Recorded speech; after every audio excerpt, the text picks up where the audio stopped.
Bom, boa tarde, é um prazer para quem está nos vendo. Nós estamos aqui ajustando os detalhes técnicos iniciais para quem está aí acompanhando a nossa transmissão no YouTube. Estou aqui antes de começar analisando aqui também. Só um minuto antes da gente começar, estou reparando aqui. Olá. Pronto.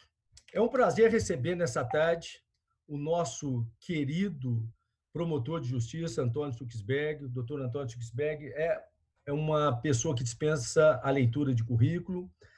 Ele é uma referência no Ministério Público Nacional, inclusive sobre o tema acordo de não persecução penal. Inclusive, ele participou do nosso último Congresso Nacional do Ministério Público, que foi realizado em Goiânia, em 2019. Ele foi abrilhantou aqui o nosso cenário no dia da sua apresentação. Eu estive presente, parabéns, foi um show. E a gente só tem a agradecer por estar aqui colaborando com a Escola Superior do Ministério Público do Estado de Goiás. Esse evento de hoje é seu webinar ao vivo e que também conta com o apoio institucional da Escola Nacional do Ministério Público, a ENAMP. E antes de passar a palavra, eu gostaria que o nosso coordenador criminal, o doutor Adriano Firmino, também agradecesse o nosso convidado de hoje, o doutor Antônio Suxberg. Boa tarde a todos. Eu gostaria de agradecer ao Marcelo essa realização do evento, né? Mais uma vez, aí uma parceria aí da Escola Superior do Ministério Público de Goiás com o Centro de Apoio, né? Com a área criminal do Centro de Apoio. E agradecer a disposição, a disponibilidade do Suxberger, que, como o Marcelo bem diz, ele dispensa apresentação. É quase que, quando ele vai falar de acordo de não persecução, eu digo que eu penso comigo sempre, meditando um pouquinho aqui antes da gente começar, é quase que uma interpretação autêntica, né? Que o Suxberger é um dos idealizadores, né, da Resolução 181, juntamente com grandes colegas do Ministério Público Brasileiro, e um instrumento, um instituto que vem, no meu ponto de vista, eu tenho dito isso, a gente tem conversado bastante sobre isso, vem para romper um paradigma no processo penal brasileiro, romper um paradigma no que diz respeito à atuação do Ministério Público na persecução criminal. Então, Suxberger, eu agradeço demais a sua presença aqui conosco, mesmo que virtualmente, né? Eu falo que a gente está nesses tempos, eu estou com muita saudade dos meus amigos, de poder conversar com eles pessoalmente, trocar ideias, enfim, abraçar, e mesmo que virtualmente, tenho certeza que vai ser uma grande fala, como sempre. Tá? Muito obrigado, um abraço, mais uma vez, Marcelo, parabéns e obrigado aí pela oportunidade. A palavra é sua, meu caro Suxberg. Obrigado, meus amigos. Eu agradeço o carinho aqui, um Ministério Público irmão ao meu Ministério Público do Distrito Federal, e uma data muito especial. Eu completo hoje 17 anos de carreira. Olha que legal, né? Dia 22 de abril, a gente ficou brincando com a minha turma no Ministério Público, que é data do descobrimento do Brasil, mas também a data do nosso ingresso no Ministério Público. Então, eu não poderia comemorar essa data de maneira mais feliz do que estando com vocês aqui, tendo essa oportunidade de diálogo. Eu sempre sou muito acolhido, com muito carinho pelos colegas do MP de Goiás, é um Ministério Público que eu tenho amigos muito queridos, e ainda mais com a oportunidade de que esse material seja difundido e seja distribuído nacionalmente também pela Escola Nacional. Bom, vamos conversar sobre o acordo de não persecução penal. Tema interessante, novo. Ele tem uma novidade legislativa, mas que já vem nos circulando aí desde 2017. Eu vou compartilhar com vocês aqui uma apresentação do PowerPoint para poder só facilitar visualmente o que seja essa minha fala. Quero iniciar com vocês aqui destacando um ponto relevante. Esse ponto passa pela compreensão do que sejam os antecedentes do acordo de não persecução penal. De onde ele vem, o porquê que ele surge como uma proposta de alteração do nosso sistema de justiça, enfim, porquê dessa preocupação. O acordo de não persecução penal, ele precisa ser compreendido dentro de uma esfera mais ampla, onde o Ministério Público se apresente dentro do diálogo institucional brasileiro para solucionar um grave problema por que passa o nosso sistema de justiça criminal. Nosso sistema de justiça criminal ele é falho, ele tem alguns pontos e gargalos de necessário enfrentamento, ele passa também por uma dificuldade muito grande de visibilidade dos seus reais problemas. Eu sempre comento isso, né? Há uma crise de representação dos problemas do sistema de justiça criminal. Se a gente for ver quais são os grandes temas em debate hoje no direito, eu tenho as minhas dúvidas se efetivamente esses grandes temas de debate respondem aos problemas práticos da maior parte do sistema de justiça criminal.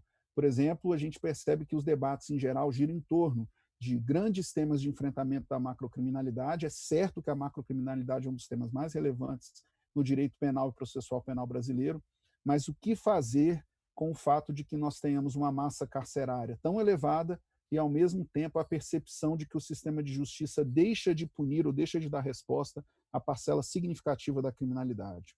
Então, é importante eu fazer esse percurso rápido aqui, lembrando que no ano de 2015, o Supremo Tribunal Federal chegou a afirmar a inconstitucionalidade do estado de coisas do nosso sistema prisional.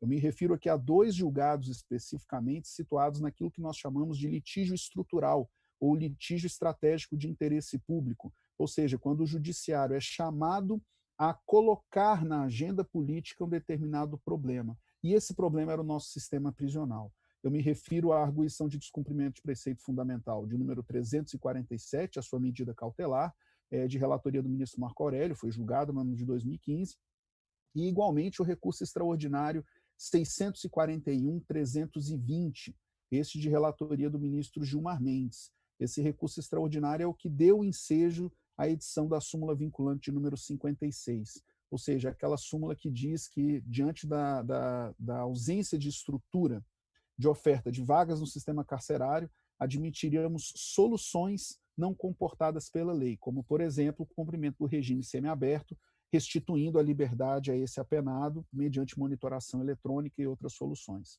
São 2 julgados em que, diante da falência do nosso sistema prisional, o Supremo Tribunal Federal faz um chamado às instituições para que proponham alternativas. Eu estou lembrando disso porque, além do descontingenciamento de verbas do fundo penitenciário, além de outras providências a cargo do Poder Executivo, também o Ministério Público Brasileiro foi chamado a dar sua parcela de contribuição.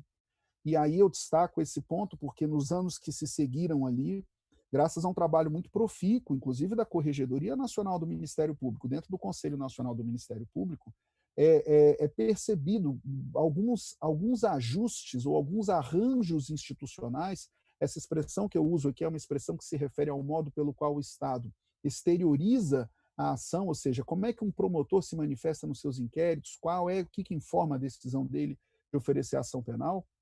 E o que se percebia em grande medida era a utilização de instrumentos que buscassem solucionar o problema ilustrado naquele inquérito, naquela investigação, ainda que não pelo uso, claro, da tradicional fórmula, da usual fórmula do oferecimento da ação penal. O Conselho Nacional do Ministério Público ele propõe e discute a Resolução 181 de 2017. A Resolução 181 de 2017 ela veio substituir a Resolução de número 13, que era a resolução justamente que versava sobre o poderes investigatórios ou o procedimento de investigação criminal do Ministério Público. Eu faço esse resgate aqui, como o Adriano bem lembrou, pelo fato de que no bojo dessa resolução, que falava sobre o procedimento de investigação criminal, surge lá um novidadeiro artigo 18, que falava exatamente dessa novidade, chamado Acordo de Não Persecução Penal. No que ele consistia? O que ele representou, na verdade? O que ele representou foi uma resposta institucional do Ministério Público para dar maior racionalidade ao uso, ao exercício da ação penal. Há um tema em aberto, um tema que merece atenção, que merece debate no direito processual penal brasileiro, que é o tema da discricionariedade persecutória. Aprendemos todos que o exercício da ação penal pública é informado pelo princípio da obrigatoriedade, pelo princípio da legalidade. Mas, ao mesmo tempo, esse dogma apresentado aqui dentro do sistema processual penal brasileiro, ele, em certa medida, é desmentido pelos estudos criminológicos que informam que as agências de controle penal, dentre elas o próprio Ministério Público, atuam a partir de critérios, pontos decisórios, que nada mais, nada menos fazem do que indicar o caráter seletivo do sistema de justiça. E isso é interessante destacar, já vem sendo objeto de debate no direito comparado em diversos países, de uma maneira muito clara, sobre a temática ou sobre a expressão da chamada discricionariedade persecutória. O que fez a Resolução 181 foi acender uma luz, abrir a porta para uma temática que já acontecia na prática. O que fazer daquelas soluções em que o Ministério Público consiga, conjunta e voluntariamente com o investigado, construir uma alternativa de atenção à vítima e, portanto, esvaziasse o próprio conteúdo de uma ação penal que seria formalizada. O acordo de não persecução penal, na sua primeira modelagem, nada mais era do que uma tentativa de desjudicialização de alguns conflitos que admitissem algum tipo de resposta construída fora da persecução penal formalizada e, sobretudo, de atenção à vítima. Evidente que, como toda novidade, o tema é recebido com uma severa crítica ou alguns cuidados ou até mesmo algumas insatisfações. Tanto assim que o próprio Conselho Nacional, na sequência, edita a resolução de número 183, fazendo uma reforma à modulação inicial do acordo de não persecução penal e ouvindo grande parte das críticas dirigidas a esse instituto. Eu menciono aqui que essa história o tramitar aqui do instituto, ele é muito bem relatado por esse sim, tem que fazer justiça, Adriano, a um dos pais da ideia, que é o Rodrigo Cabral.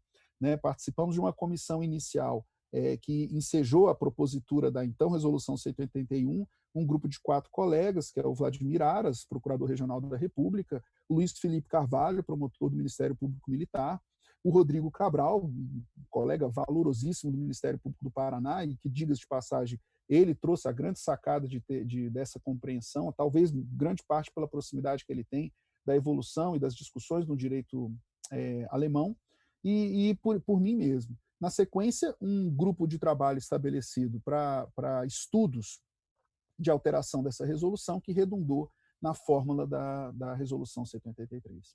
A novidade que temos agora é que esse é um tema que hoje efetivamente é tema de lei. A Lei 13.964, por resgatar uma série de tramitações legislativas, trouxe, dentro dos projetos de lei da comissão, então presidida pelo ministro Alexandre de Moraes, a positivação em texto legal do acordo de não persecução penal.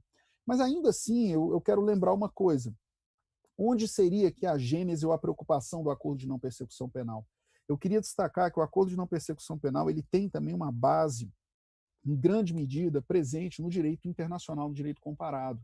Nas regras de Tóquio, que é o conjunto de atos que fala das regras mínimas de tratamento para presos, constam lá uma série de recomendações e pontos de destaque a respeito da diversificação da resposta ao fenômeno criminoso, de sorte a minimizar ou racionalizar o uso da pena privativa de liberdade. Dentre as diversas alternativas que lá se encontram presentes, eu destacaria o item 5.1 das regras de Tóquio, que é esse que a gente pode ver aqui na apresentação. Vejam só, leiam comigo aqui para a gente poder entender bem qual que é a lógica do acordo de não persecução penal. Sempre que adequado e compatível com o sistema jurídico, a polícia, o Ministério Público ou outros serviços encarregados da justiça criminal podem retirar os procedimentos contra o infrator se considerarem que não seja necessário recorrer a um processo judicial com vistas à proteção da sociedade, à prevenção do crime ou à promoção do respeito pela lei ou pelos direitos das vítimas. Vejam que, como todo ato internacional, ele usa uma linguagem que pretende uma universalidade. Mas quando o regra 5.1 das regras de Tóquio menciona esse retirar os procedimentos, o que a gente traduz aqui no texto original do inglês é a figura do drop the charges, que nada mais nada menos do que não formalizar essa acusação em juízo.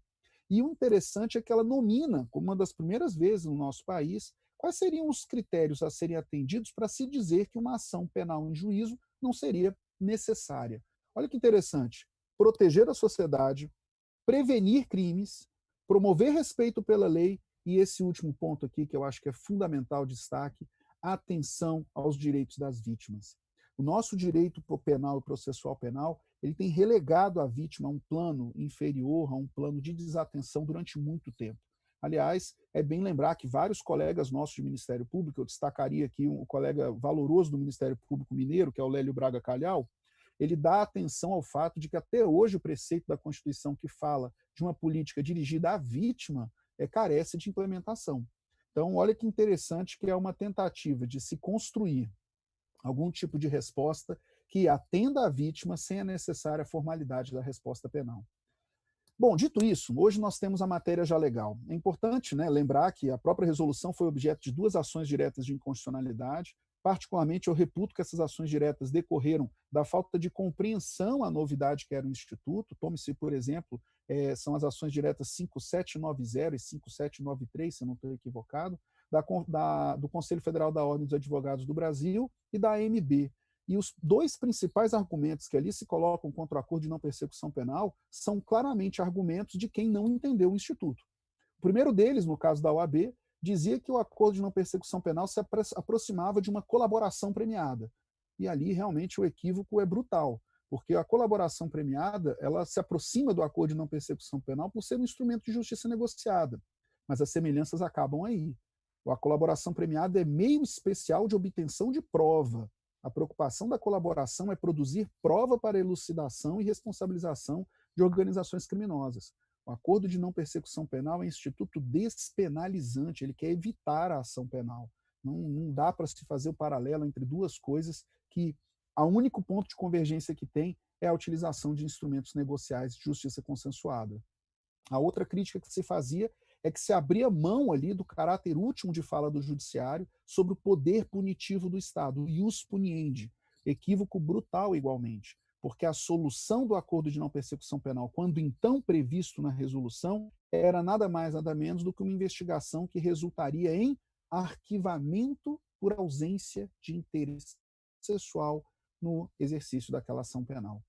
Hoje, essa questão muda de figura, porque a Lei 13.964, ao positivar o ANPP, vou chamar assim de agora em diante, no CPP, simplesmente diz que a solução do acordo de não persecução penal é a extinção da punibilidade do fato. Então, agora temos como solução do ANPP a extinção da punibilidade, coisa que não havia antes. Essa é uma novidade da lei de plano. Mas vamos tentar entender a premissa por trás do Instituto? Essa premissa ela é mais importante de ser entendida do que efetivamente o estudo pontual e detalhado dos seus pressupostos, dos seus requisitos, das suas condições. A premissa do ANPP ela é de uma compreensão relativamente simples. Por que o Ministério Público vai formalizar uma acusação em juízo se esse caso, ao fim e ao cabo, acolhida a pretensão acusatória e sentenciado esse acusado, ou seja, condenando-se esse acusado, se a condenação não impuser recolhimento à prisão? Essa é a premissa. Se você tem uma persecução penal que vai se formalizar e, ao final, não se imporá uma condenação que resulte no efetivo recolhimento à prisão do acusado, é o caso de questionarmos se essa situação efetivamente reclama judicialização do conflito. A pergunta que se coloca é: será que eu consigo atender ao problema subjacente a esse caso noticiado na investigação de maneira diferente? Se a resposta for afirmativa, podemos começar a cogitar do ANPP. Porque entender o ANPP, isso é importante, ele exige de nós que nós nos lembremos que o regime de aplicação de uma pena privativa de liberdade no Brasil observa parâmetros que nem sempre imporão recolhimento à prisão. Vamos tentar lembrar mais ou menos como é que isso funciona? Diz o Código Penal que as condenações com pena superior a 8 anos, o regime inicial de cumprimento de pena é o regime fechado. Então a gente está falando de recolhimento à prisão. Nas condenações que sejam superior a 4 anos, o regime inicial de cumprimento dessa pena é o regime semiaberto. Eu estou escrevendo na tela aqui, vocês estão vendo que a minha letra é sânscrito, né? Porque isso daqui não é letra cursiva de gente. Mas dá para entender o que eu quero mencionar. Se o sujeito for reincidente, diz o código que o regime semiaberto será o regime de rigor também a ser observado para esse sujeito. E são esses únicos regimes de pena que impõem, efetivamente, recolhimento à prisão.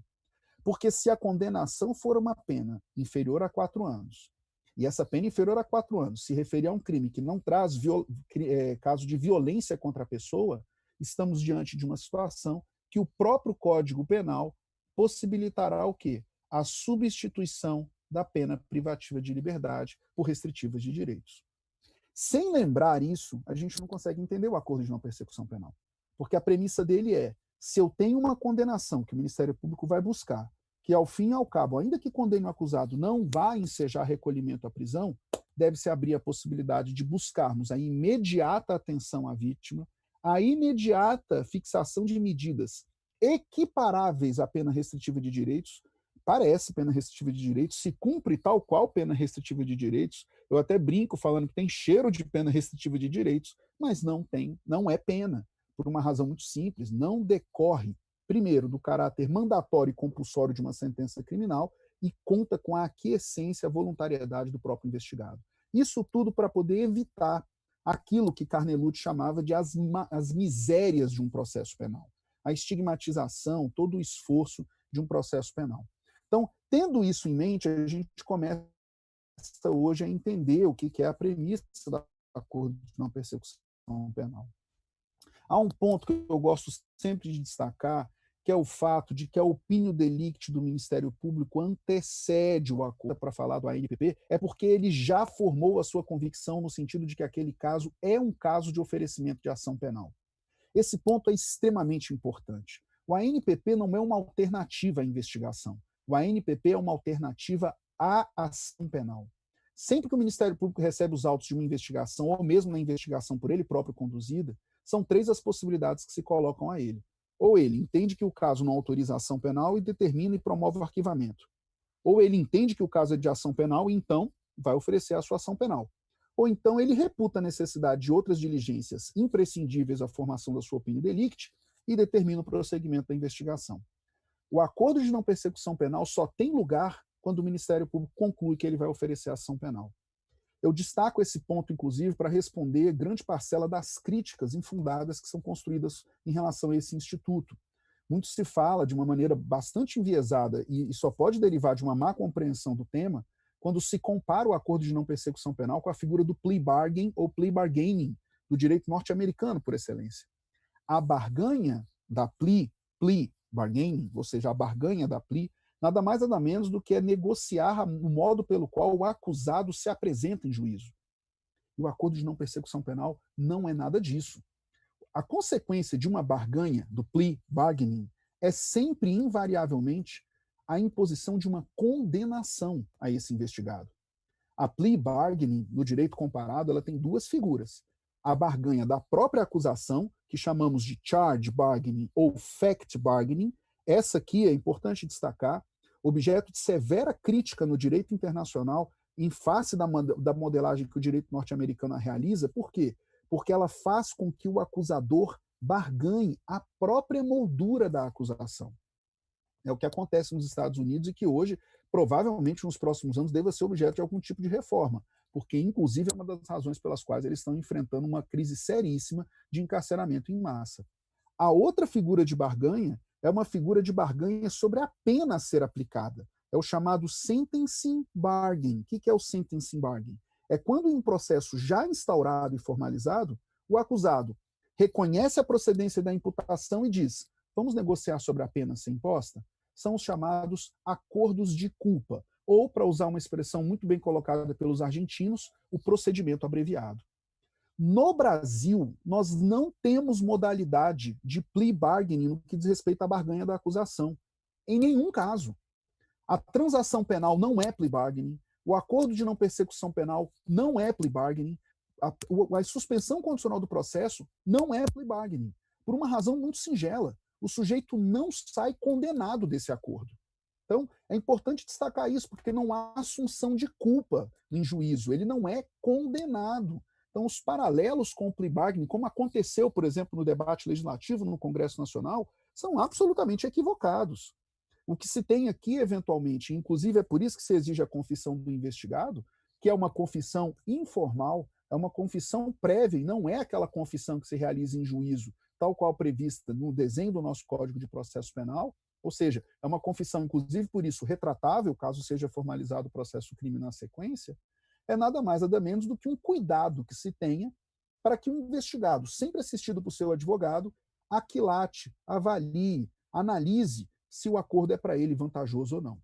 Ou seja, a previsão aqui da confissão do investigado, que igualmente é um requisito, do acordo de não persecução penal nada mais nada menos do que trazer o advogado do seu investigado para o controle da qualidade dos casos em que incida o acordo, mostrando aqui uma preocupação muito maior do que aquela presente em ordenamentos que são criticados pelo uso abusivo dos acordos. Então, é importante destacar isso. Só se fala de acordo de não persecução penal, digamos assim, quando o Ministério Público já tem a sua ação penal engatilhada, pronta, ela já está decidida dentro do processo de construção da opinião delicti do titular da ação penal. O acordo de não persecução penal, na sua modelagem legal, ela observa uma intervenção jurisdicional consistente na homologação do juízo. O juízo atua aqui no acordo de não persecução penal não participando do acordo ou determinando quais sejam os termos ou o conteúdo do acordo. Não. O que ele faz é verificar a regularidade procedimental da celebração desse acordo, conferir o acerto e o conteúdo desse acordo se observa uma moldura legal e, sobretudo, atender à necessidade de verificação da voluntariedade desse investigado que aquece, concorda com o acordo, repito, desculpe até a minha repetição aqui, sempre assistido por seu advogado. O defensor acompanha todos os termos do acordo de não persecução penal. E ainda, a fiscalização dos cumprimentos, do cumprimento das medidas que são fixadas como conteúdo do acordo, será objeto de um juízo de execução da pena. Vou mencionar isso aqui na sequência, mas eu acho que aqui o legislador talvez não tenha se havido com acerto por uma razão preocupante de eventualmente equiparar condenados que se encontram cumprindo pena com aquelas pessoas que não têm nada que ver com a resposta concluída decorrente de uma sentença condenatória. Ou seja, a gente está tentando evitar o processo, mas na hora de fiscalização, se não tomarmos cuidado, podemos acabar aproximando esses dois fluxos de trabalho que necessariamente devam ser distintos.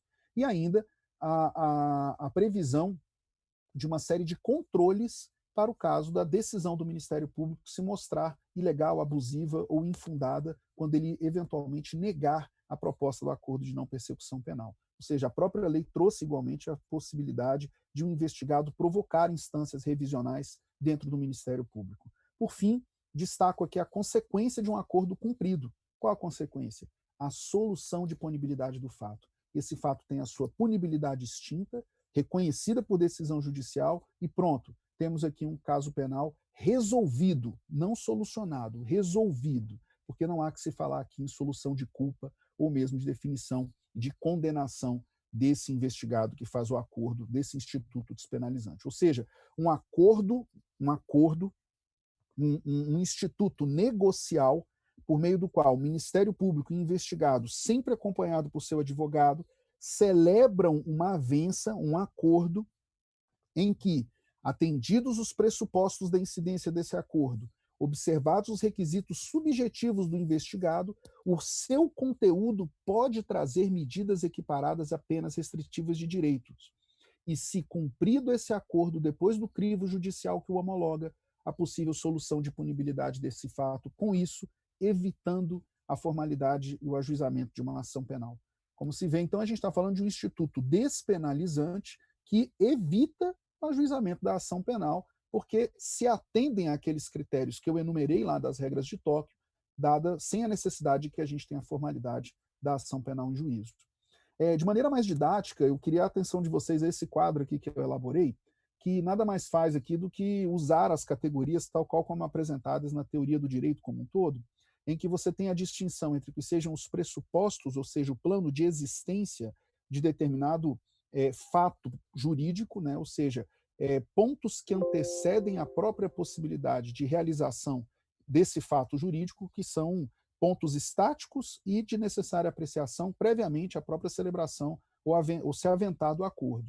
Os requisitos, que nada mais são do que o atendimento a esses fatores que são concomitantes à própria verificação dessa avença, e, por fim, as condições ou o conteúdo do acordo, essas sim, negociadas e celebradas pelo Ministério Público e investigado. Que são os pressupostos? Primeiro pressuposto, como eu disse, a opinião delicti antecede o ANPP, ou seja, o Ministério Público já formou a sua convicção de que vai oferecer denúncia naquele caso. O ANPP, portanto, ele tem por premissa o fato de que o Ministério Público afirma a presença dos requisitos para o exercício de uma ação penal, as condições para o exercício dessa ação penal, a presença de pressupostos válidos para se instaurar uma relação jurídico-processual e justa causa, ou seja, o lastro empírico autorizar uma acusação em juízo. Mais do que isso, tem que ser um crime cuja pena mínima seja inferior a 4 anos. Veja que o acordo de não persecução penal ele não tem juízos aqui abstratamente considerados. O que o ANPP faz é exigir do membro do Ministério Público uma perspectiva ou um pensamento prospectivo, ou seja, ele cogita qual que seria a pena a ser fixada naquele caso concreto. Por isso o critério ser a pena mínima. Não é um critério que estabelece a pena máxima, como, por exemplo, faz a transação penal. Foi como eu disse, a preocupação é que é saber se a condenação que dali advirá imporá ou não imporá recolhimento à prisão. E no Brasil sabemos que o recolhimento à prisão, se o réu é primário, se ele tem bons antecedentes, só acontecerá nas condenações que tenham pena superior a 4 anos. Então, por isso o critério da pena mínima, não da pena máxima, consideradas aqui as causas de aumento e causas de diminuição aplicáveis ao caso. O legislador, quando fala de institutos como transação penal, suspensão condicional do processo e o próprio ANPP, ele não considera o delito básico, ele considera o tipo de delito ali estabelecido. O que é o tipo de delito? O tipo Supremo já havia dito que não se equiparava a hediondo, e agora o legislador disse de uma vez por todas que aquilo não observa o regime dos crimes hediondos. É preciso, igualmente, que a infração não seja daquelas que atraiam a Lei Maria da Penha, ou seja um crime praticado fora das circunstâncias do artigo 5º da Lei Maria da Penha. A razão é convencional, a razão é de político criminal. A CEDOL, em 1979, a Convenção de Belém do Pará, em 1994, e a própria Lei Maria da Penha exercitaram um espaço lídimo, válido, de conformação legislativa para dizer um recado muito simples aos operadores. Violência doméstica e familiar contra a mulher não admite institutos despenalizantes. Dessa máxima não escapa o ANPP. Então, por essa razão, não se fala de ANPP se a gente está falando de crime praticado em desfavor da mulher. Atenção aqui com isso, porque é possível você ter crimes que observem o regime da violência doméstica e familiar contra a mulher, ainda que o crime não seja exteriorizado com violência contra a pessoa. Opa, parece uma contradição aqui, ó. Não. É porque o conceito de violência contra a mulher, ele é muito mais amplo. Ele é aquele descrito no artigo 7º. Ele não tem uma exata consonância ou dimensão com o que seja a violência que o Código Penal trata, de violência moral e violência real. A violência contra a mulher ela pode se operar, por exemplo, no âmbito patrimonial. A violência contra a mulher pode se operar, por exemplo, no âmbito psicológico. Então, notem que quando eu falo que não é possível a incidência do ANPP em crimes de violência doméstica e familiar contra a mulher, cuidado com os reducionismos. Não é porque haja violência contra a pessoa, é porque a violência que se pratica contra a mulher tem um espectro muito mais amplo do que a simples locução violência contra a pessoa, que normalmente a parte geral do Código Penal traz. Ainda, pressuposto do ANPP, o seu último aqui, é a existência de uma confissão extrajudicial formalizada e circunstanciada pelo investigado. Há um ponto importante aqui. Diante da possibilidade do acordo, é preciso que se autorize ou se oportunize ao investigado confessar para os fins do acordo. É porque, normalmente, no curso de uma investigação, é muito provável que o investigado não confesse a prática delituosa. Mas, ao término da investigação e diante da possibilidade do oferecimento da ação penal, se viável o acordo, bastante razoável que se avente a possibilidade de que o investigado, então, gostaria de confessar para me ver beneficiário pelo ANPP. Nisso não há qualquer problema, eu repito isso daqui. O ANPP tem um antecedente, o Ministério Público vai oferecer denúncia. Então, a confissão exigida pelo ANPP, ela não é um reforço da convicção do Ministério Público. Não é isso, o Ministério Público já está convicto que vai oferecer ação penal. O que ela existe aqui é como uma medida de responsabilização e, repito mais uma vez, a trazer o advogado do investigado para aquilatar o interesse na realização do acordo ou não. Nosso colega do Ministério Público do Mato Grosso, o René Souza, ele tem um artigo curtinho, muito elucidativo, que escreveu, salvo engano, publicado no Conjur, exatamente isso, explicando o que é a confissão do investigado. Vale a pena dar uma conferida nesse material, porque ele esclarece bem esse ponto aqui, ou seja, não é uma confissão para prova, na verdade é uma confissão de responsabilização e de trazer o advogado para aquilatar a vantagem no acordo. Os requisitos são mais simples, eles dizem respeito à qualidade subjetiva do investigado. ou seja, ele não pode ter sido condenado à pena privativa de liberdade anteriormente, ele não pode ter sido beneficiado por transação penal no período anterior a 5 anos, seus antecedentes, sua conduta social, sua personalidade, os motivos, as circunstâncias do crime devem ser compatíveis, consentâneos com a realização de uma solução negociada, e aqui, vale dizer, incide um amplo dever do Ministério Público de, se recusa o ANPP por razão subjetiva, que o faça fundamentadamente de maneira muito robusta, de maneira muito clara, e indicativa e amparada em circunstâncias e dados concretos do caso. Então, atenção aqui, porque há uma esfera de subjetividade muito grande, mas como toda esfera de subjetividade no direito penal e processual penal, a reclamar um certo constrangimento hermenêutico aqui do operador para que ele o faça, aquilatando e fundamentando concretamente essa situação. São as condições que merecem mais atenção da nossa parte, ou seja, o conteúdo do acordo. Um ponto fundante do ANPP é que o investigado repare o dano. Se ele não reparar o dano, restitua a coisa, e só não o fará se ele, investigado, comprovar a sua impossibilidade de fazê-lo. Atenção para esse ponto. Nosso direito claudica na temática de reparação do dano e restituição da coisa à vítima. É um requisito presente igualmente na suspensão condicional do processo, é um ponto próprio igualmente também no curso da execução da pena, mas eu queria que vocês percebessem que isso é um juízo e conteúdo próprio do ANPP. Se o investigado não se propõe a reparar o dano, o caso é de negativa de ANPP. Então, o ANPP só não incide, ele só abre mão da reparação do dano à vítima se o próprio investigado comprovadamente demonstrar sua impossibilidade de fazê-lo. Porque na ausência dessa comprovação, a negativa de reparação do dano representa nada mais, nada menos do que a negativa de uma condição necessária do ANPP. Falar de ANPP sem atenção prioritária à vítima é frustrar o Instituto, porque ele efetivamente existe no campo de se trazer uma solução minimamente razoável e adequada à vítima do crime, da infração penal.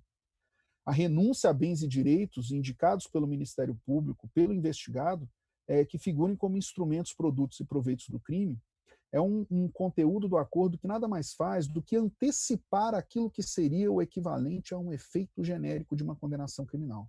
Então, essa descrição aqui da lei nesse ponto, nada mais faz do que trazer para um conteúdo, repito, voluntário. É o investigado que está aquecendo, renunciando a isso, de sorte a equiparar ou aproximar essa resposta despenalizante daquilo que seria alcançado ao fim de um processo crime como efeito genérico de uma sentença condenatória.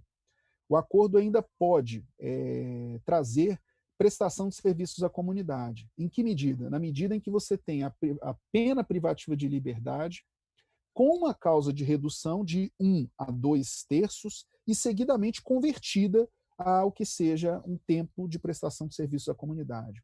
Vai se exigir aqui do promotor de justiça um conhecimento mais detido e aplicação de pena, uma coisa que os membros do Ministério Público, de uma maneira geral, falo isso em tom de autocrítica, geralmente claudicamos a respeito disso. Né? Nós precisamos saber mais sobre critérios, sobre esses guidelines, essas diretrizes de aplicação de pena, de uma maneira geral. O promotor vai ter que conhecer muito bem os debates e as polêmicas sobre o artigo 46 do Código Penal, que é tão comum nos juízos de execução de penas alternativas, quando o juiz faz a conversão da pena privativa de liberdade por pena restritiva de direito. Um ponto aqui interessante é que o legislador ele não estabeleceu claramente critérios para orientar a incidência do quantum desse redutor, de 1 a 2/3. No silêncio do legislador, me parece que o critério, inclusive pela razão de ser do próprio Instituto, deva observar o quê? A facilidade que o Instituto trouxe para a solução da causa e, novamente, as questões atinentes ao interesse da própria vítima. No silêncio do texto legal, para se aquilatar o quanto incide o redutor, eu acho que um bom socorro normativo para se saber desse quilate, dessa avaliação, está lá presente nesse tão repetido item 5.1 das regras de toque, ou seja, foi atendida aqui a necessária prevenção de outros delitos, foi atendido o interesse da vítima, houve medidas de responsabilização, como o investigado se apresentou para a responsabilização. Então, acho que aqui devo incidir esses critérios. E aí, na sequência, a conversão, observando lá as disposições do 46, como 1 hora de privação, um dia de privação de liberdade equivalente a 1 hora de prestação de serviço, lembrando os limites de que o tempo de cumprimento não pode ser inferior à metade do tempo de cumprimento da pena privativa de liberdade, enfim, detalhes do artigo 46. Uma outra possibilidade de conteúdo do acordo é a prestação pecuniária, atendendo aqui aos pontos do artigo 45, que vai ser destinada à entidade pública ou de interesse social, e aqui o ponto é relevante.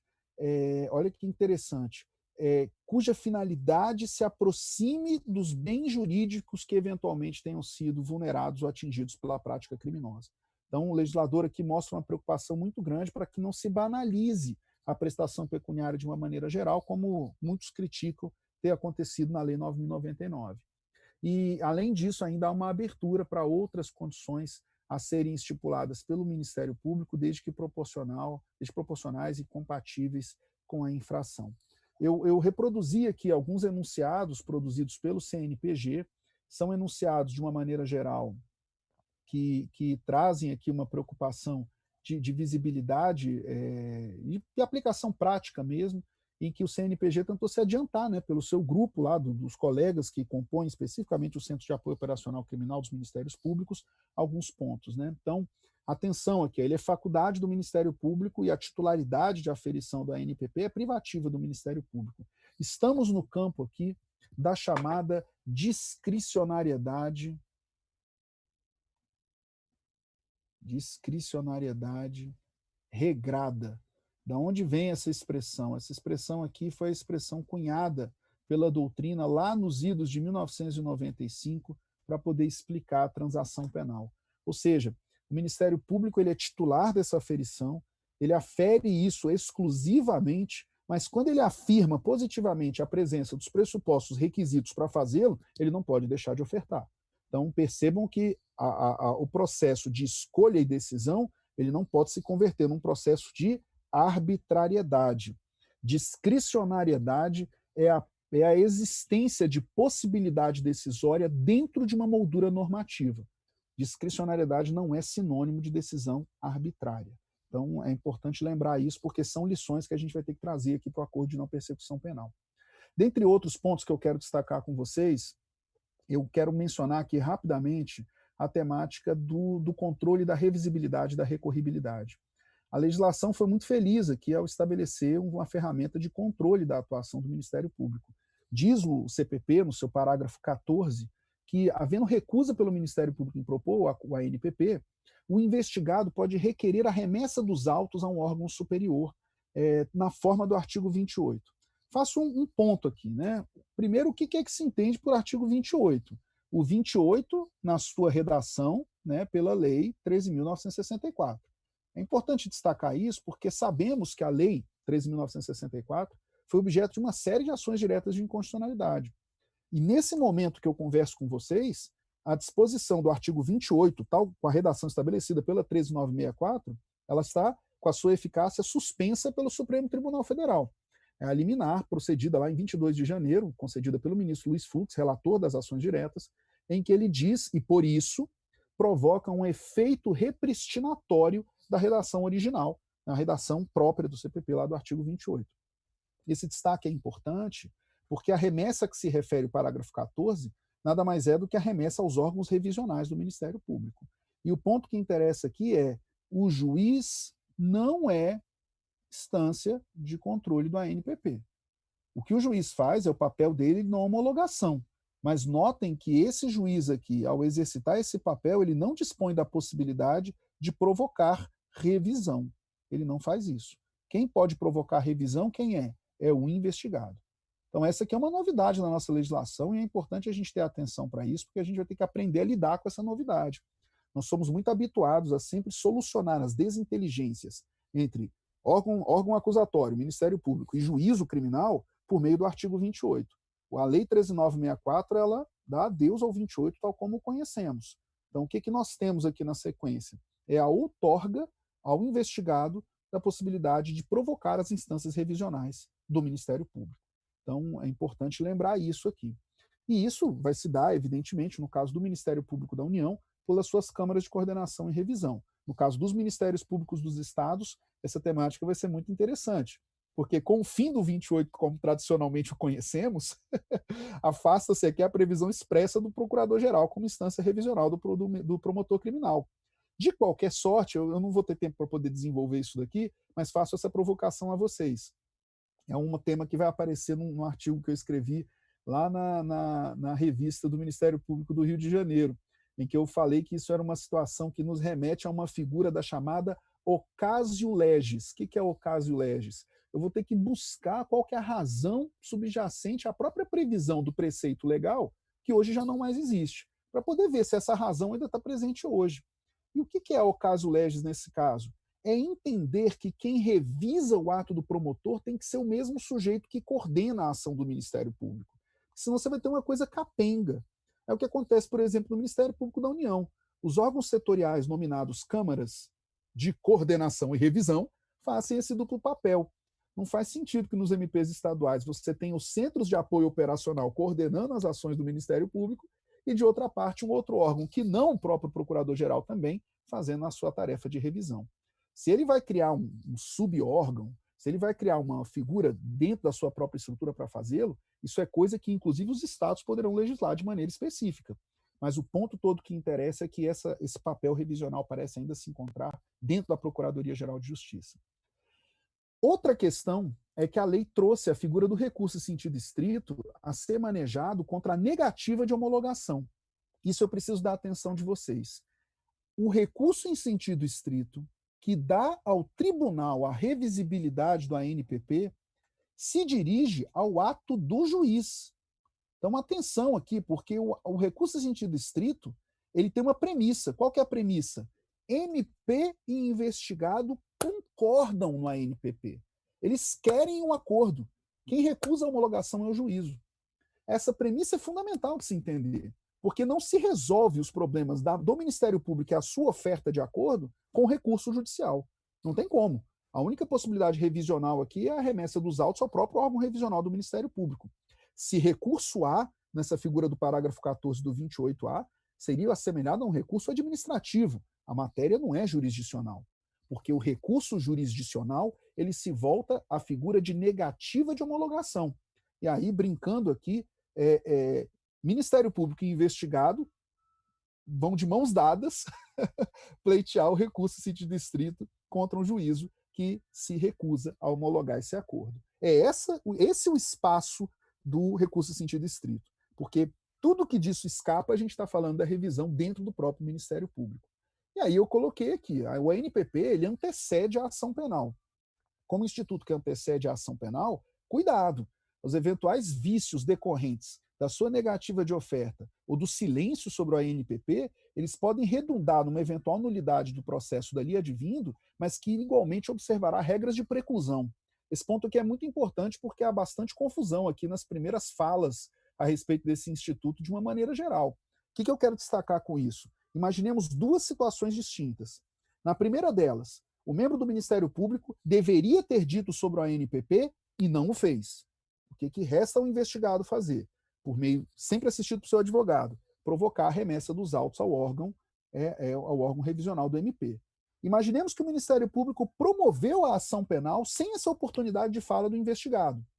E o juiz, diante dessa ação penal ali deduzida, é importante destacar, quando o juiz criminal tem diante de si uma ação penal, a ele não resta outra solução que não seja admitir a ação penal, recebendo-a, ou rejeitá-la.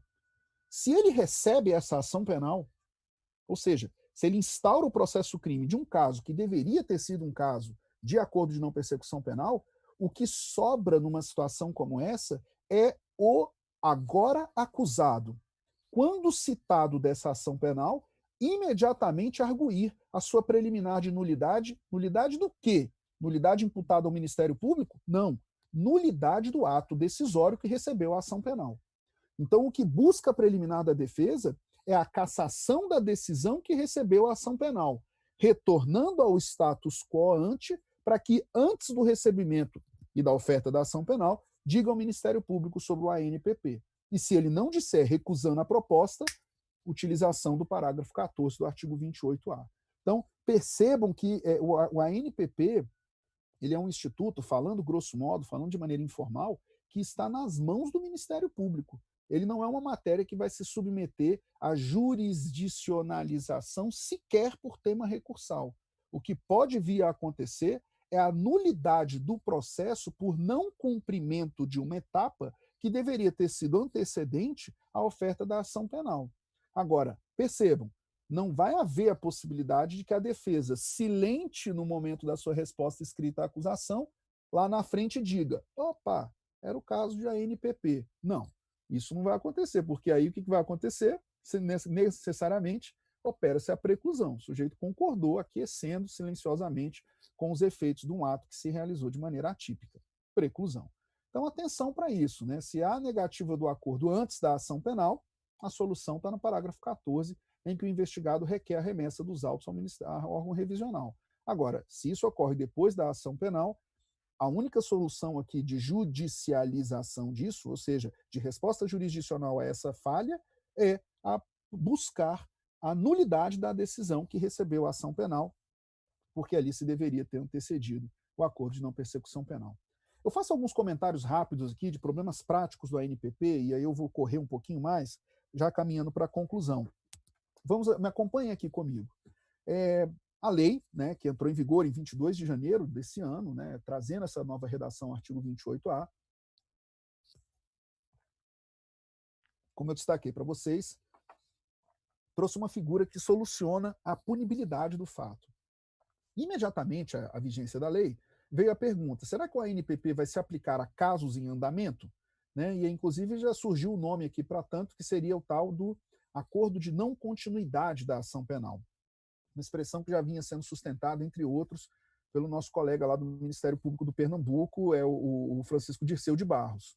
Aliás, um defensor muito veemente do acordo de não persecução penal ou solução aplicável para processos em curso. Né? O outro também que se notabilizou falando sobre isso é o Américo BD, do Espírito Santo, né? Juiz federal do Espírito Santo, professor da Faculdade de Direito de Vitória. O que eu quero destacar com isso aqui? Particularmente, quando o Instituto ainda trazia moldura de resolução, eu via com muita crítica o fato dele incidir para processos em curso. Isso por conta da natureza do próprio Instituto. É um instituto despenalizante, ele evita a ação penal. Como falar que ele incidiria para processos que já se encontram em curso? Agora, quando ele recebe moldura legal, ou seja, agora que é uma matéria de lei e cuja solução implica em extinção de punibilidade, particularmente eu mesmo preciso voltar aqui e pensar comigo. Qual a razão pela qual eu posso sustentar que ele não incida para processos em curso, uma vez que ele se tornou, por versar sobre punibilidade, uma novatio legis em melius. Esse é o ponto. E aí eu preciso olhar igualmente a jurisprudência sobre situações assemelhadas a essa. Por quê? Para quem for mais antigo aqui vai lembrar junto comigo que o conceito de crime de menor potencial ofensivo, quando da edição da Lei 9.099, era crimes cuja pena máxima não fosse superior a 1 ano. E foi uma alteração, primeiro apenas dirigida à Justiça Federal, o legislador fez um erro grosseiro aqui do ponto de vista de achar que conseguiria um conceito de crime de menor potencial ofensivo diverso para a esfera estadual da esfera federal, e depois ajustada pela Lei 11.313 de 2006, que resolveu de uma vez por todas o conceito de crime de menor potencial ofensivo para um crime cuja pena máxima que não fosse superior a 2 anos. Eu até expliquei isso bem numa obra coordenada pelo René Souza e pelo Rogério Sanches, que é aquele Leis Penais Especiais comentadas artigo a artigo, um livro grande lá, com vários colegas do Ministério Público, em cada um comentamos uma lei específica. Eu comentei a Lei 9.099. E aí, qual que é o ponto que interessa ali? Quando essa lei entra em vigor, é importante lembrar essa resgate jurisprudencial, a jurisprudência admitiu que a transação penal incidisse para processos em curso, cujo conceito agora fosse abrangido pela maior amplitude do crime de menor potencial ofensivo. Parece que aqui presente a mesma razão, né? Ou seja, a gente está falando de um instituto despenalizante que antecede a ação penal, mas que se resolve, se soluciona a punibilidade, fica difícil sustentar que ele não incida para processos em curso. Vou repetir. Tecnicamente, é bastante razoável a compreensão, inclusive tecnicamente robusta a compreensão de quem diga não deve caber a processos em curso. É da natureza do próprio instituto. No entanto, eu preciso me lembrar da lição que a jurisprudência trouxe, ainda que tecnicamente a não melhor sustentável, de que, por trazer solução de punibilidade, repito, ela deveria incidir para processos em curso. Para além disso, eu ainda vou fazer uma provocação além. Se ele incide para processos em curso, até quando? Daqui a pouco vai ter alguém falando que vai caber a NPP para um cara que já está cumprindo a sua pena. Aí eu destacaria aqui que é preciso fixar minimamente um termo para isso. E esse termo consiste justamente na definição da responsabilidade penal do acusado. E isso ocorre na sentença, ainda que sujeito a recurso.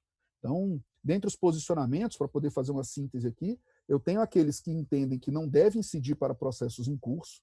Eu acho que esse entendimento vai ser um entendimento minoritário, embora tecnicamente bastante robusto por conta da própria natureza do Instituto. Aqueles que entendem pelo cabimento desse Instituto para processos em curso e, dentre essa posição aqui, as variantes para se saber até que momento do processo se admitiria o ANPP. Há notícias Brasil afora de ANPP sendo aplicados, por exemplo, em processos que se encontram na esfera recursal. Isso aconteceu, por exemplo, já no TRF, se eu não estou equivocado, da 2ª região, ou outras situações assemelhadas. Agora, eu tenho dificuldade de visualizar como fazer isso para processos que já foram sentenciados. De qualquer sorte, deixa eu dar um alerta prático aqui. O silêncio é sempre a pior opção. O que eu quero dizer é que desde 22 de janeiro de 2020, quando a lei entrou em vigor, o Ministério Público deve dizer de plano, na primeira oportunidade que tiver para falar nos autos, sobre a possibilidade do ANPP ou acordo de não continuidade, chamemos assim, na primeira oportunidade que tiver a falar dos autos, para que, inclusive, se autorize ao acusado promover a remessa dos autos à instância revisional do Ministério Público, tal qual autoriza o parágrafo 14 do artigo 28. Por que ele deve dizer? Para que isso não se torne um tema que, posteriormente, a defesa diga, já numa etapa processual subsequente, de que houve algum prejuízo pelo fato de que havia a possibilidade de acordo e ele não incidiu. Porque o que me parece aqui, de novo, é a incidência da figura de preclusão. A preclusão não na possibilidade de caber ou não caber o Instituto, mas sim pelo fato de que deva-se ter a manifestação expressa sobre a incidência ou não incidência para que se autorizem aqui as medidas de despenalização, as medidas revisionais da fala do Ministério Público. Bom, ainda, eu acho que eu já expliquei o que seja a preocupação da confissão, ou seja, entender que nos casos em que ela não foi obtida, deve-se oportunizar a confissão como uma medida de celebração do acordo, é bem diferente da confissão como medida investigatória. E ainda um ponto final aqui, a respeito do que seja a própria celebração do acordo.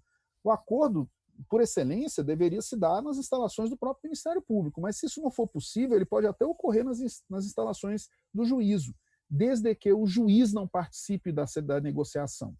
O juiz não pode tomar parte da construção do ANPP. O que o juiz vai fazer é homologar esse acordo.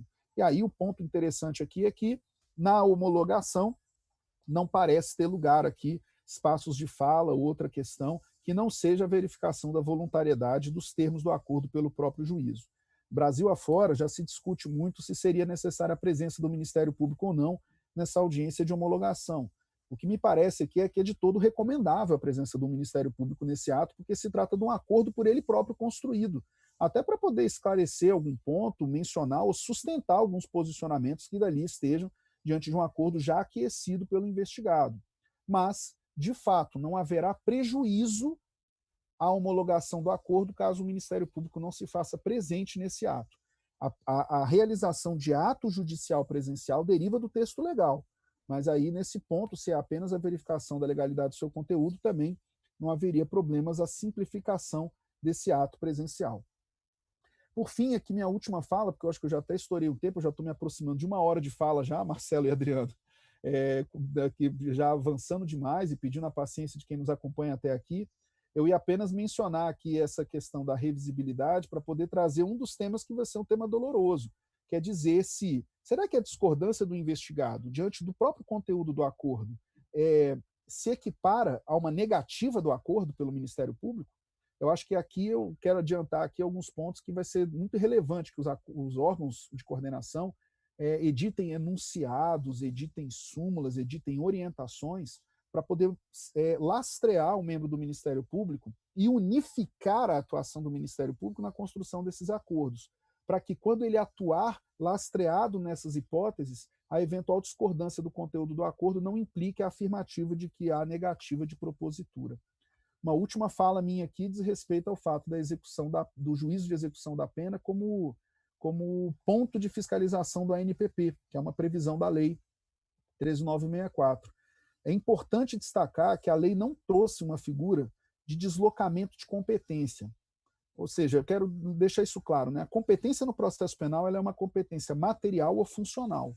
A competência funcional é aquela que se refere àquelas hipóteses de fases processuais ou de fixação de competência pelas leis de organização judiciária. O acordo de não persecução penal ele não trouxe uma figura de deslocamento de competência funcional. Ou seja, não é homologado a ANPP, o juiz declina de sua competência ao juízo da execução da pena para que ele, então, se afirme competente para o ANPP. Não é disso que se trata. O que se tem é a execução de um acordo homologado. E, portanto, no silêncio da lei, me parece ter lugar aqui uma interpretação extensiva da própria previsão da LEP, nos termos do que diz o artigo 147, que fala das condenações a penas restritivas de direitos, em que o juízo expede uma guia a ser, então, o ato inicial, inaugural desse feito que será aberto e formalizado perante o juízo da execução da pena.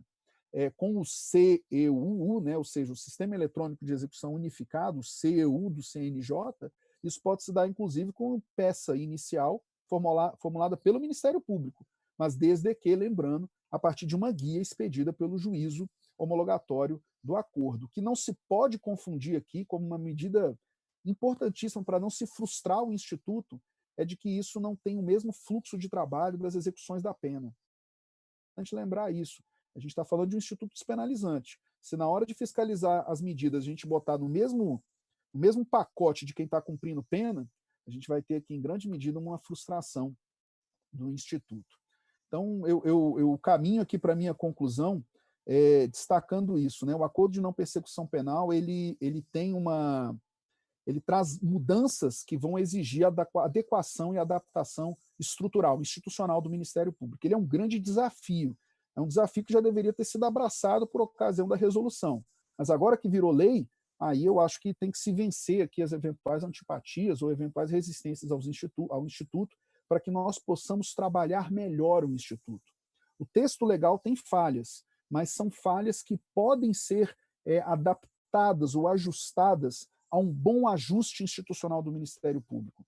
O acordo de não persecução penal ele outorga ao Ministério Público uma responsabilidade, uma centralidade fundante, que inclusive contribui ao melhor desenho da modelagem acusatória. Numa linguagem mais popular, a bola está com o Ministério Público.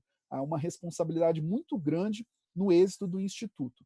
E aí a gente vai verificar que o menor êxito desse Instituto vai estar justamente na nossa capacidade de adaptação institucional e de resposta adequada, atentando-se às premissas, né? Diversificar a resposta, desjudicializar demandas, deixar o sistema de justiça criminal como espaço para priorizar os mais importantes casos, responsabilizar esse que aparece na porta de entrada do sistema de justiça criminal e priorizar a atenção à vítima. São essas as missões que o ANPP outorga ao Ministério Público. Oxalá o Ministério Público esteja à altura dessas importantes missões. Eu agradeço de novo aqui a oportunidade de estar com vocês no Ministério Público do Estado de Goiás. Para mim, sempre uma alegria muito grande. E já pedindo desculpas por ter ultrapassado sobremaneira o tempo, meus queridos Adriano e Marcelo, agradecendo ao Márcio também pela formalização do convite. Eu te devolvo a palavra, Marcelo, com uma gratidão e um muito obrigado aqui, sincero e gentil, pela oportunidade de comemorar os meus 17 anos de carreira de maneira brilhante aqui com vocês. Muito obrigado.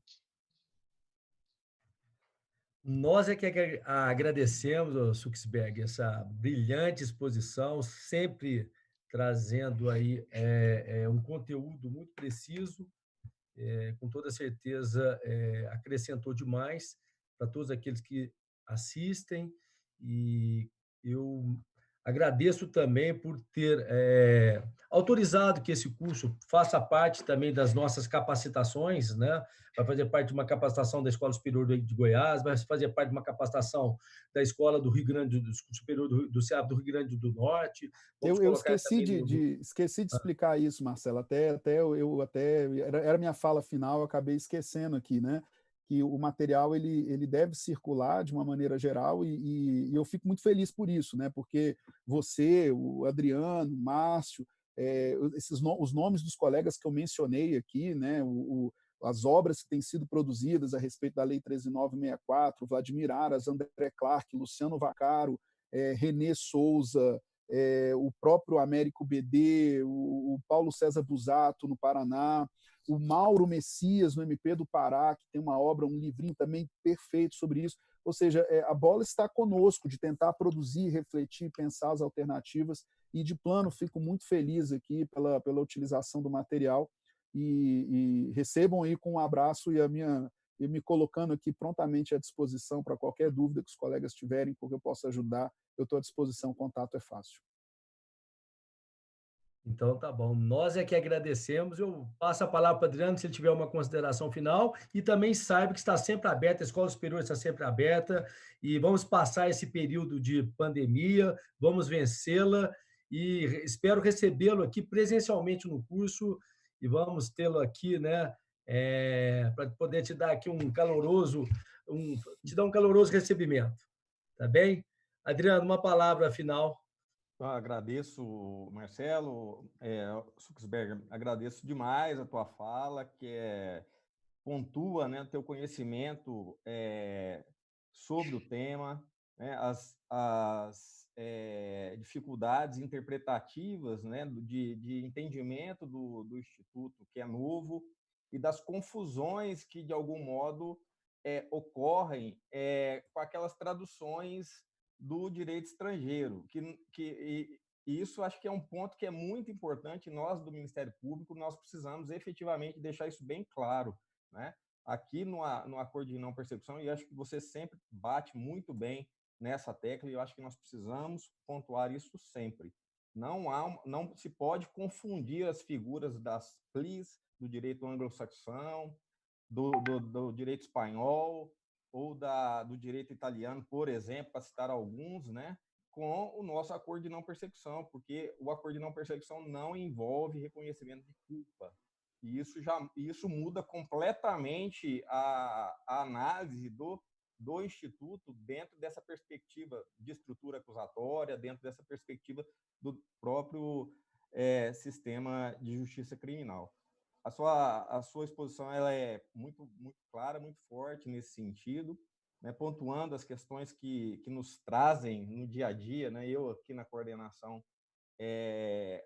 com os colegas, as dúvidas que são muitas, né? A questão agora, por último, que você disse, dessa fiscalização pelo juiz da execução, que me parece que seja mais uma fiscalização do ponto de vista administrativo, né? Não uma fiscalização jurisdicional de uma fase de execução de pena, até porque de pena não se trata, né? Embora você mesmo coloque, parece, mas não é uma pena. E eu acho que nós precisamos realmente pensar no Instituto, estudar, refletir e publicar, porque é um momento muito importante para o Ministério Público. E eu te parabenizo, né? Está aqui comigo, né? O seu livrinho está aqui. Está aqui atrás também. Está ali atrás também, né? E as demais publicações dessa turma toda aí do MP que tem pensado e oxigenado o Ministério Público do ponto de vista da persecução criminal, trazendo aí uma nova vertente, uma nova análise que nos faz melhores, especialmente em defesa dos direitos fundamentais e em defesa do Estado Democrático de Direito. Por isso eu te agradeço demais. Centro de apoio à área criminal, Centro de apoio do Ministério Público de Goiás sempre estará de portas abertas para você trazer seu conhecimento, trazer a sua pesquisa, né, como professor, né, sempre pautado. Isso é muito importante também, desculpa, Marcelo, mas é muito importante que quando a gente analisa, verifica as publicações do Suxberger, especialmente, nós verificamos dados, ele traz dados empíricos para a sua pesquisa, o que no nosso na nossa academia, nas nossas produções, isso é ainda muito pouco feito, né? Muito pouco utilizado. E eu acho que só mesmo com esse levantamento de dados, essa busca por informações concretas, nós vamos conseguir realmente traduzir toda essa questão, essa dificuldade, né, que nós não conseguimos, talvez, compreender, de melhorar o nosso sistema de justiça criminal, desde lá da ponta, né, da investigação até a execução criminal. Então, fica aqui meu agradecimento. Isso. Então, nós encerramos mais uma transmissão. Eu espero vocês numa próxima, e Exump agora, praticamente toda semana, vai ter uma transmissão, sempre com pessoas notáveis como o Suxberg. Então, nós aguardamos vocês na nossa próxima transmissão. Acompanhe conosco, geralmente nas quartas-feiras, 16h30, ou quinta-feira, 10h30 da manhã. Um abraço, até a próxima. Obrigado.